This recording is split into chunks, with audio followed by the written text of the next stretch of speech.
Hey everyone, welcome back to some new malicious compliance stories. I hope you had a great day. In today's episode, we go over some managers that fully don't understand how to do their job. If you want to help me reach more people with this video, please click the like button.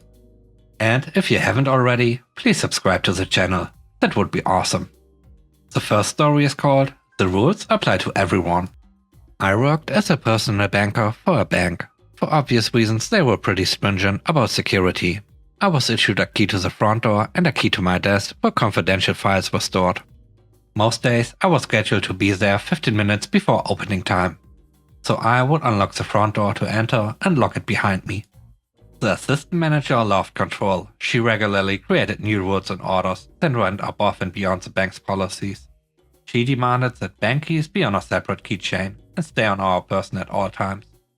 While getting out of my car one morning, I realized I left my keys at home. I didn't want to make the 40-minute round-trip drive for 2 keys. There were people inside that could let me in, and I didn't have anything in my files that wasn't already on the system. Besides, a backup key was available. But the assistant manager would have none of that. She refused to unlock the door to let me in. No big deal, I could wait the 15 minutes. At 9, I walked back up once the branch opened, and she was standing there letting customers in, but she blocked me. I tried to convince her that I didn't even need my keys if I could get in the door, but she said, "The rules apply to everyone. Go home and get your keys." So I did just that and went on with my day. As luck would have it, she forgot her own keys just a few days later. I gladly stood at the locked door to tell her the rules apply to everyone, even you. Needless to say, she wasn't happy and called the branch manager. He came out of his office, took one look and laughed really hard. He made me let her in, but told her she needed to change that rule. Fast forward several years, I got a couple of promotions with the bank and ended up being in charge of all assistant managers in that area. She was still in her same job, pulling the same crap. My first order of business was to make her and the others like her get rid of all the arbitrary extraneous rules. She wasn't happy about my new rule, but I got to tell her again that the rules apply to everyone. She quit not long after I took away her power. Well, what comes around goes around. In this case twice. Do you have a funny story about a power-hungry manager like that? Share it in the comments, please. The next story is called "You Think You Can Just Manage My Free Time?" I was employed at a small market radio station for many years a while back. I loved the actual work, but the people there were just terrible. Particularly the manager in this story. She spent 7 years pretending we were friends, working up from sales to sales manager and eventually station manager. Then one day, she decided to make my job a completely miserable experience. She was holding station meetings without me, creating recording sessions without putting them on my schedule, ignoring my reports of tech issues so things never got fixed. It was ridiculous how little management she actually did. Basically, there had been a build-up of her crap leading up to this story, and this was the first real time I put my foot down. Since we were a small staff, and I was the employee with the most years, I had a lot of responsibilities. The easiest way of describing my job was I did everything except sell ads. Every day had the same main responsibilities, but minor changes kept each day different. Punch in at 8 AM and co-host the final hour of the morning show, answer phones in the door all day, record ads and clients, edit shows, do the afternoon broadcast 1 to 5 PM, pre-record the evening news blog to air after I leave for the day. One day, the morning show host decided we needed to talk about America's Got Talent, but by the time he had this great idea, auditions were already 3 shows in. I had never watched the show before because I absolutely hated reality TV. But I thought, what could it hurt? And I went home that night to watch the week 4 episode. While it was entertaining, it was also an overly padded waste of my time. But I did my homework and did the show the next morning and hyped it up like it was the greatest thing ever. But the next week I forgot to watch. I go into work and the morning show host asks what I thought, and I panic for a second before telling him I didn't see it. But since I had about 20 minutes of morning news before I was live, I ran to my office and I checked YouTube for a highlight reel, and there it was.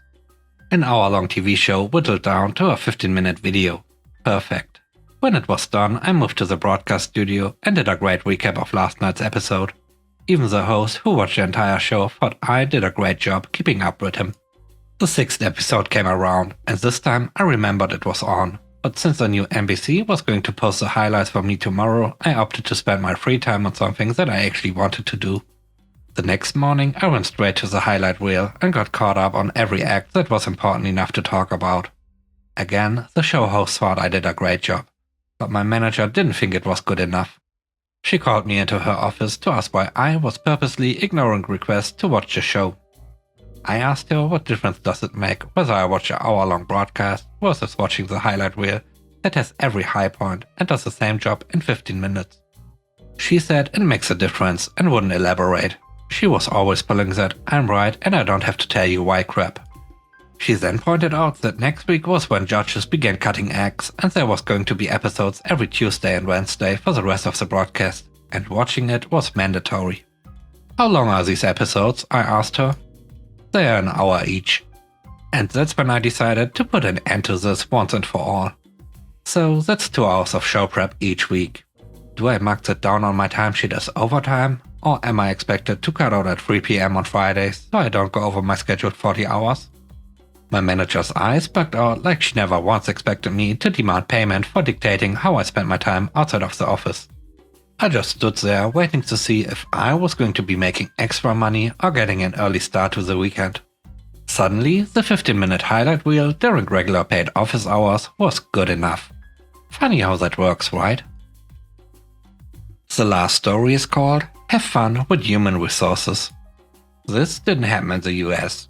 Back in 2017, I was working on a call center for a telecommunications company. I was almost 3 years there, and the job had gone from okay to okay-ish to bad in 6 months. The company did a lot of things that most of us hated and led to a few revenges. In 6 months, we had 4 different managers and 10 shift managers. The second to last before I bolted, and one of the protagonists of the story was a real piece of crap. He was a tyrant with a big ego. Let's call him Kevin.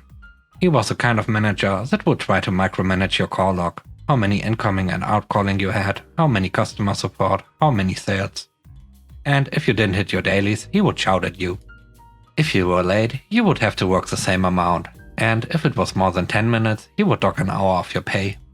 The other protagonist and malicious complier was Mary. Mary was a good-looking woman in her late 30s, with 20 years of experience on call centers and a no-nonsense attitude. As you may understand, Mary and Kevin didn't like each other very much. But the incident that got the ball rolling happened on Pride Week. Mary was wearing a pride shirt in support of her lesbian daughter. Kevin said a few sexist and homophobic things, and they almost came to physical blows. HR intervened, but that seemed to galvanize Kevin, and after that day, he tried to make her life difficult every day. I was working the first shift on a Friday of early July. The weather was good until 11:30, when it suddenly darkened and a heavy rain started falling. As the second shift started coming in, we noticed most of them were running a bit late and wet to the bone. Most of them did a beeline to the bathroom to try to dry themselves with paper towels. Mary steps in at 12:05, looking like a drowned rat, and starts to go to the bathroom to dry herself. Kevin notices her and stops her. The following very loud, almost shouting conversation followed. Where do you think you are going? To the bathroom to dry my shirt? You are late. You can go to the bathroom during your break. I'm soaking wet. I don't want to work with a wet shirt. I need to dry it down. I don't care. You are late. You have to start working. But He interrupted her, screaming. I do not care. You are late. You can let it dry on the chair while working. Cue her malicious compliance. While most of us were a bit stunned by the whole exchange, Mary walked purposely to her station. She fires up the app and removes her shirt and puts it on the back of the chair to dry. Now Mary is a well-endowed woman, and sitting there wearing only her bra is attracting a lot of attention. She had calmly put on her headset and was already doing a call to HR. Kevin, being Kevin, is the last one to notice her making calls. He goes and stands menacing behind her. What the heck do you think you are doing? Mary, on the phone. I did exactly what he told me. No, I don't feel comfortable at all. Kevin screams, answer me, and he added an insult to that, and he pulls the headset off, unplugging in the process. The phones we used had a quirk, that if the headset unplugged, it turns the speaker on. An unknown voice asked, Did he just call you that? Yes, he did. Who the heck are you? HR, we will be there in a few minutes. Kevin lost all his color as the speaker hung up. In about 10 minutes, HR had arrived to find a properly cowed Kevin. Mary was covering her legs with a beach towel, a courtesy of a colleague who had planned to visit the beach after the shift. And she was wearing a Manowar shirt while her own was still on the back of her chair, and they saw a half-naked me as I provided the shirt. Before HR arrived, Mary had made one more call to the union. After interviewing everybody, Mary and Kevin were allowed to go home, and Kevin was fired after 2 days. The delay outraged the union, who caused a fuss, and the next time something happened, they came down like a megaton of bricks on the company. Mary had collected evidence, including this one, and when the company tried to fire her, she sued and won a nice settlement. So that's it for this episode. Let me know what you think about the stories, and don't forget to hit the like button. And if you haven't already, please hit the subscribe button as well, and let's grow this channel. Have a great day. Bye bye.